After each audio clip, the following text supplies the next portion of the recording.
तेजस अपनी पत्नी नीरू के साथ रहता था। पति पत्नी दोनों ही नौकरी करते थे।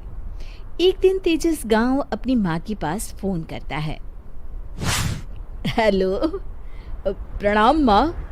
जीते रहो माँ, तुम दादी बनने वाली हो हैं? अरे वाह, ठीक है बेटा, मैं कल ही आती हूँ। जब माँ जी शहर पहुंची तो बेटे बहू ने बहुत अच्छे से स्वागत किया। लीजिए माँ जी, चाय। अरे गर्मा गर्म पकोड़े ले आओ माँ के लिए।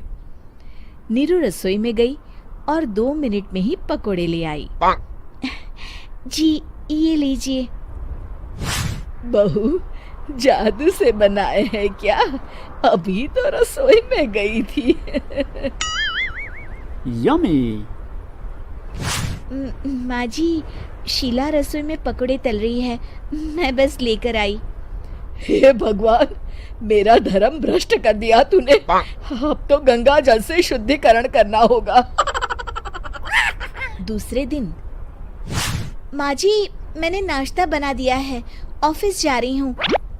पर अभी तो घर का सारा काम पड़ा है। शीला आती ही होगी, झाड़ू पोछा बर्तन कपड़े वो सब कर लेगी। हमारे जमाने में घर का सारा काम हम ही करते थे। जी माँ जी, आप बहुत होशियार हैं, मैं घर ऑफिस दोनों नहीं संभाल पाती। तो जरूरत क्या है घर से बाहर जाकर चाकरी करने की? वैसे भी घर का काम खुद करने से घर में बरकत आती है, समझी? पर माँ जी। पर वर कुछ नहीं, इस महीने की पगार मिले फिर ऑफिस बंद है। हाँ। रात को नीरू तेजस से कहती है, सुनिए जी, माँ जी बोल रही थी कि मैं नौकरी छोड़ दूं। वैसे ठीक ही तो है, अभी तुम्हें आराम की जरूरत है। फिर भी आराम कहाँ, शीला को छुड़ाने के लिए बोल रही थी। तो अब 24 घंटे में इतना काम तो कर ही सकती हो। पर जॉब पसंद है मुझे, घर पर मन नहीं लगेगा। अगले दिन जब दोनों ऑफिस के लिए निकल रहे थे, मेरी तो कोई कीमत ही नहीं है इस घर में। माँ जी, आजकल महंगाई बहुत है, रहन सहन भी बदल गया है, दोनों नौकरी करते हैं तभी ठीक रहता है। अच्छा, तू कहना क्या चाहती है? मेरा बेटा तुझे बिठा के खिला नहीं सकता? तू ही इस घर का खर्च चला रही है, हैं? नहीं माँ जी, मेरा वो मतलब नहीं था। मतलब खूब समझती हूँ, ये बाल धूप में सफेद नहीं किए मैंने। हाँ। अब तो ये रोज का काम हो गया था। तेजस भी रोज की झिकझिक से परेशान हो गया था।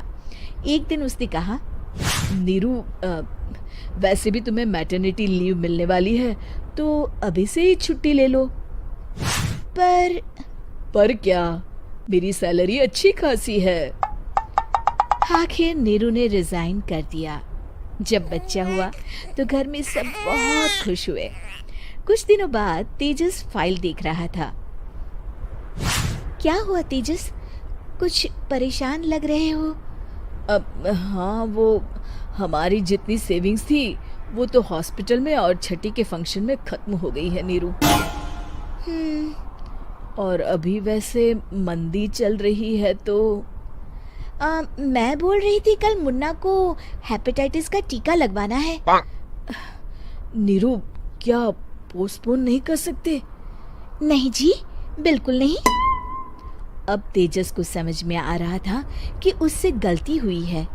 पैसों की कमी का असर घर के माहौल पर भी पड़ रहा था।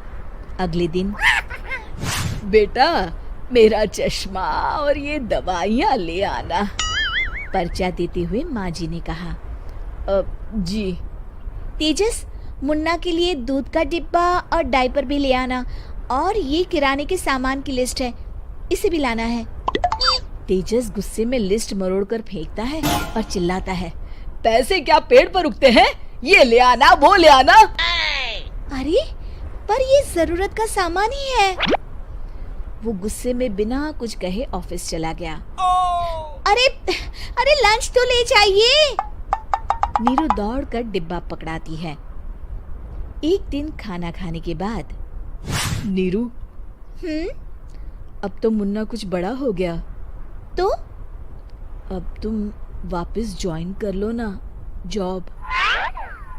पर इस रिसेशन में जॉब मिलना बहुत मुश्किल है। ट्राई तो करो। फिर मुन्ना? माँ जी है ना, और एक फुल टाइम मेड भी लगा लेंगे। पर माँ जी, उन्हें तो पसंद नहीं। तभी माँ जी वहाँ आ जाती है और प्यार से नीरू के सर पर हाथ फेरते हुए बोलती है, अब मेरी समझ में आ गया बहू, पहले के और अब के समय में अंतर है। तुम काम शुरू करो, मुन्ना की जिम्मेदारी मेरी। मेरी प्यारी माँ जी। ये कहकर नीरू उनके गले लग गई। शिक्षा, परिवर्तन संसार का नियम है, हमें भी समय के साथ चलना चाहिए।